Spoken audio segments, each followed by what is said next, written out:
बच्चा बाजार का दूध पी रहा है तो बाजारू बन जा रहा है। अगर बच्चा गाय का दूध पीता तो गोपाल बन जाता। गोपाल की कहानी शास्त्रों में निकल के ये आती है कि एक जगह पे गोपाल है, ठीक है। जब द्रौपदी चिल्लाई है ना, द्रौपदी ने आवाज लगाई है कि मेरी लाज बचानी है भाई, कोई चाहिए मुझे। पितामह से बात कर रही है, भीष्म पितामह के पास गई, रोती है, गिड़गिड़ाती है और कहती है हे भीष्म पितामह, तू तो ब्रह्मचारी है, तेरे से बड़ा ब्रह्मचारी तो अखंड ब्रह्मचारी कोई नहीं है दुनिया में। इतना बड़ा ब्रह्मचारी तू, इतना बड़ा तपस्वी तू तो मेरी लाज बचा सकता है, लेकिन जो ब्रह्मचारी है उतना बड़ा तपस्वी है वो भी उसके काम नहीं आता, ठीक है। आगे बढ़ती है, जाती आचार्यों के पास, कृपाचार्यों के पास, वो उसके काम नहीं आ पाते।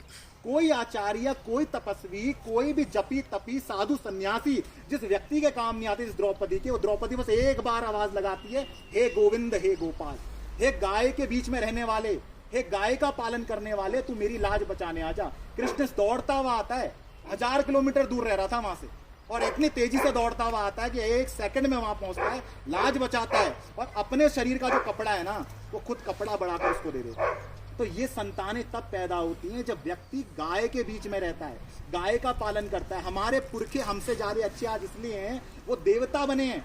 आप गोलजू देवता की कहानी सुनते हो, वो कोई ऐसे नहीं है कि सीधे ईश्वर ने भेज दिया उनको नीचे। गोलजू का जन्म हुआ है, गोलजू एक व्यक्ति थे अपने आप में, लेकिन वो व्यक्ति देवत्व को प्राप्त कर गए क्योंकि उनका पवित्रता भरा जीवन था। उनका गाय के बीच में, गोलजू की कथा जानते हैं आप क्या है? गोलजू के जीवन की कथा आपने सुनी होगी, ये जो गोलजू का पूरी कहानी निकलती है आप सबको पता है। वैसे गोलजू जो है जब पैदा होते हैं ना, तो उनकी जो और रानियां थी, वो रानियां बड़ी चिढ़ती थी उस रानी से, जो गोलजू की माता जी से। तो जब उसका वो गर्भावस्था में, वो गर्भ उसका निकलने वाला होता है गोलजू की माता जी का, उन्हें लगता है इससे बेटा पैदा हो जाएगा तो बड़ी दिक्कत हो जाएगी। जो 7 रानियां होती हैं, ऐसी कुछ रानियां होती हैं, वो षड्यंत्र बनाती हैं। वो कहती हैं यार इसका जो बेटा अगर हो गया तो दिक्कत हो जाने वाली है, हमें कुछ दिखाना पड़ेगा कि इसका भी कुछ नहीं हुआ। तो वो क्या करती है, प्लानिंग बनाती है, उसको उसके कमरे में जाती है और बोलती है देख हम ज्योतिष से पता करके आए हैं, उसने ये बोला है कि अगर तूने अपने बच्चे का मुंह देख लिया पैदा होते ही तो तेरा बच्चा अल्पायु होगा, मर जाएगा, इसलिए अच्छा नहीं है तो अपने बच्चे का मुंह देके तो उसको छोड़ देना, हम देख लेते हैं। तो बोला क्या व्यवस्था करूं? तो बोला तू बस लेट ही रहना, हम देखते हैं जो बच्चा होगा हम तुझे बता देंगे, उसके बाद तुरंत उन्हें नहीं देखना, ये इतनी घड़ी खड़ा रहना आके तेरे लिए।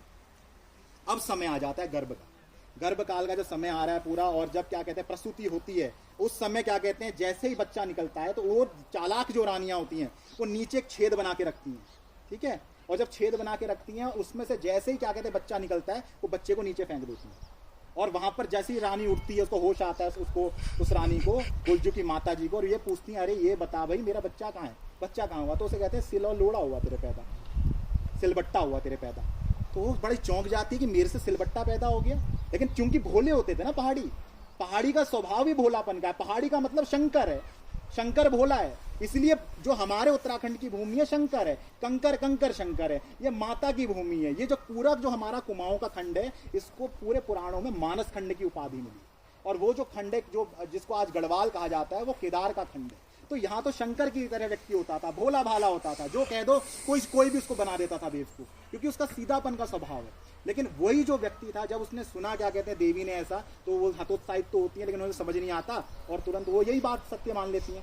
थोड़ी देर में क्या कहते हैं सातों नीचे जाती हैं, जो रानियां और होती हैं वो होती हैं गया कहाँ, लेकिन बच्चा देखे तो सही। तो नीचे जब जाती है तो क्या देखती है, नीचे पहले क्या होती थी पहाड़ों में, नीचे होती थी गोट और ऊपर होता था आदमी का शयन का क्षेत्र ना, यही पहाड़ों का मकान की संरचना है। तो जैसे ही उसे काटा होता है वो गोठ में गिरता है गोलजू, और गोठ में किस में गिरता है, जहाँ गाय का गोबर पड़ा हुआ होता है, और उस गोबर में गिरा होता है और गाय उसको चाट रही होती है। वही गोलजू बाद में गो सेवा करते करते उसकी कहानी ये आती है, इतना प्रतापी बनता है। आगे कहानी ये निकलती है गोलजू की कि वो एक दिन जब छोटा होता है, वो उसको क्या होता है ना, उसको बाद वो रानी जो होती है भगा देती है वहां से, पानी में भगा देती हैं ऐसे कि जाए कहीं पर भी। कर्ण जैसी कहानी है गोलजू देवता की, उनको भगा देती हैं, भगा के वो बहुत दूर निकलता है, गोलजू कहीं पर जाता है, एक उसको लक्कड़हारा जो उस समय होता है बड़ई, वो उसको पकड़ लेता है कि ये कौन आया करके, उसको पालता है। तो एक दिन गोलजू के मन में बच्चा ही होता है, बोलता है पिताजी क्या कहते हैं, उसको पिता वो मानता था बड़ई को, तो उसको बोलता है पिताजी मेरे को घोड़ा चाहिए।